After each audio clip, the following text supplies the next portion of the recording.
선생님은 공무원 시험 특성상 100문제를 100분 안에 풀어야 하는 그것도 생각해 주셔서 수험생을 고려해서 빨리 풀 수 있는 문제는 빨리 풀 수 있도록 방법을 알려주시기도 하는데 그 부분이 특히 좋았던 것 같습니다. 네, 저는 2022년 세무직렬에 합격한 장지영이라고 합니다. 저는 2020년 9월부터 2022년 4월까지 약 2년 정도 공부했습니다. 제가 대학교에서 복수전공으로 회계학을 복수전공을 하였고 회계학을 접하다 보니까 또 안정적인 직업을 선택하고 싶어서 공무원을 알아보다가 자연스럽게 세무직렬을 선택하게 되었습니다.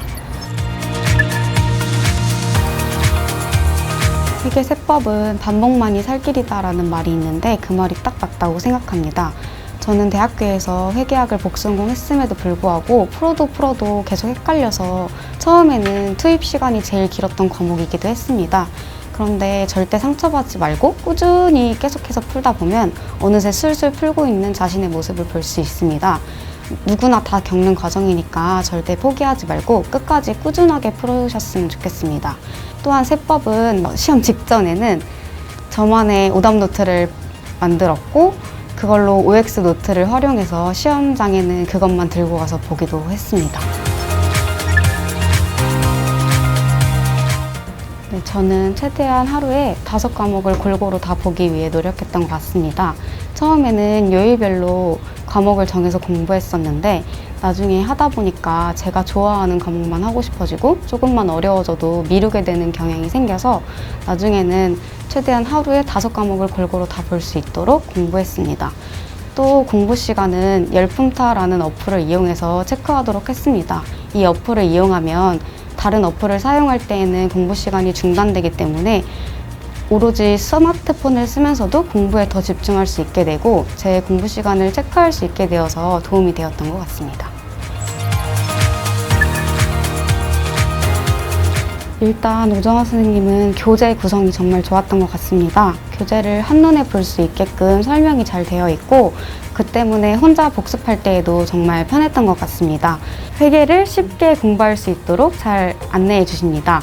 제가 아무리 복수 전공을 했지만 감가상각비 그리고 발생주의 이 정도의 용어밖에 잘 모를 정도로 회계에 익숙하지 않았습니다. 하지만 선생님을 그대로 따라하다 보면 어느새 회계가 익숙해지고 잘 풀 수 있는 저의 모습을 볼 수 있었습니다. 선생님은 공무원 시험 특성상 100문제를 100분 안에 풀어야 하는 그것도 생각해 주셔서 수험생을 고려해서 빨리 풀 수 있는 문제는 빨리 풀 수 있도록 방법을 알려주시기도 하는데 그 부분이 특히 좋았던 것 같습니다. 저는 오진다와 매일회계가 특히 좋았습니다. 일단 오진다가 발간되기 전에 저만의 회계 노트를 만들고 있었는데 오진다가 발간되고 나서 그 속으로 제가 쓴 교재를 옮기다 보니까 내용이 거의 비슷해서 열심히 공부하고 있었구나 라는 부분에서 굉장히 뿌듯함이 있었고 또 오진다 크기가 제가 원래 만들던 노트보다 작아서 들고 다니기가 더 용이했기 때문에 나중에는 오진다로 아예 단권화를 할 수 있었습니다. 매일 회계가 좋았던 이유는 회계용 하프 모의고사 교재가 따로 없었습니다. 하지만 오정화 선생님이 매일 회계를 만들어 주시면서 매일매일 복습용으로 풀 수 있는 교재가 생겼고 또 단원별로도 복습할 수 있고 책이 얇아서 어디 나가서 공부해야 할 때는 가지고 나가기도 용이했던 것 같습니다. 저는 오정화 선생님 교재 안에 있는 교재 양옆에 날개 부분에 보면 오쌤톡이라는 부분이 있습니다. 그 부분을 보면 선생님께서 공부하는 수험생들이 헷갈려할 만한 부분을 비교해서 설명해 주시는 방법이 써 있습니다.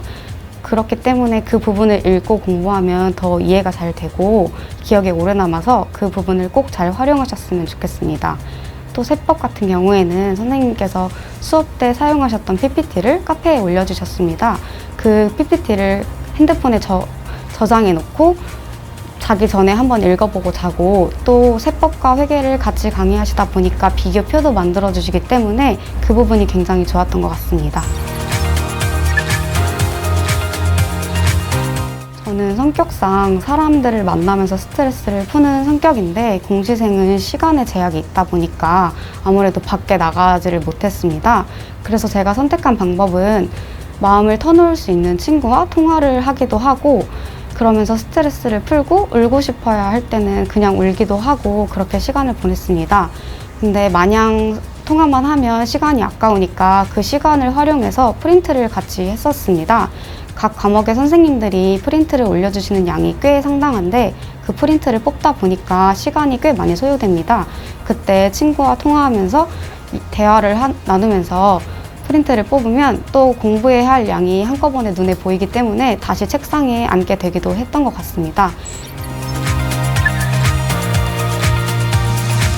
네, 열심히 공부하는 만큼 자신에게 꼭 보상을 줘야 한다고 생각합니다. 일주일에 한 번은 무조건 쉬는 날을 가진다든지, 밥 먹을 때만이라도 무조건 쉰다든지, 이런 방법이 굉장히 중요하다고 생각합니다. 왜냐하면 공무원이라는 시험 자체가 몇 개월을 하게 될지 몇 년을 하게 될지 사실 잘 모르는 시험이기 때문에 지치지 않는 것 또한 중요하다고 생각합니다.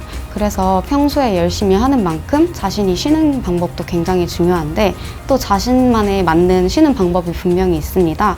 그 방법을 꼭 찾아서 스트레스 없이 잘 하셨으면 좋겠습니다.